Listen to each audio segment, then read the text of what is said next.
Now, in every other walk of life, you can be an anarchist, a statist, a communist, a monetarist. But climate change, the problem is so pressing and so great that there is really only one ism which allows you to make the right decisions, and that's pragmatism. We are faced with challenges which overwhelm any other political response, in fact, which are far greater than the ideologies which we might try to throw at them. We might try to throw at this problem. And while we must do everything we can to find the necessary solutions to prevent runaway climate change, we must not use it as an opportunity to just try to squeeze climate change into a pre-existing political agenda. And what this means is that we must face issues which are often uncomfortable, discomforting to us. We must make alliances with people that we don't like very much because of their politics. But herein lies the greatest strength of the environment movement, that it is the most politically diverse movement in history. It embraces people from every known part of the political spectrum, and quite a few which are completely off the radar.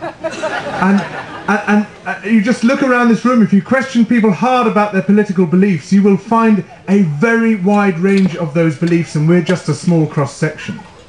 Environmentalism allows us to make alliances with people with whom we could not possibly make alliances under any other circumstances. I remember during a meeting for the Newbury bypass, in the front row were all these brigadiers with tweed suits and enormous moustaches. In the middle were all these sort of ordinary burghers of Newbury, and in the back there were all these people with pierced noses and dreadlocks and all the rest of it. And I thought, nowhere else on earth would these people come together to do anything other than scream at each other. But here we all are backing exactly the same cause, and that's what environmentalism does. It is potentially a great unifier, and we must be careful not to mess that up by rigidly sticking to a pre-existing political agenda and trying to squeeze things in. And the dangers of this are quite evident. If you look, for instance, at the Tory policy on energy, there you will find that while quite a few top Tories are really taking climate change extremely seriously, and interestingly want to go much further in some respects than the Labour government does. And there's potential for common cause here. But they have two major problems. One is that ideologically, if not in practice, they say they want to get the state off our backs, and they, despite the fact they want to form the state, and in some ways they're great enthusiasts for big government when it comes to crushing civil liberties and to arming ourselves up and all the rest of it, in other ways they claim to be for the minimal state.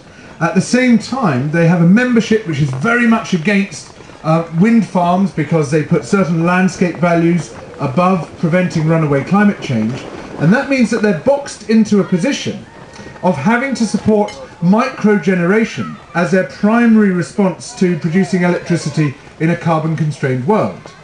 Now, all the figures that I've seen show very clearly that microgeneration might be able to take us to 10, 20, perhaps 30% cuts, but nowhere near the 90% plus cut which we require if we're to prevent 2 degrees of global warming and to prevent runaway climate change.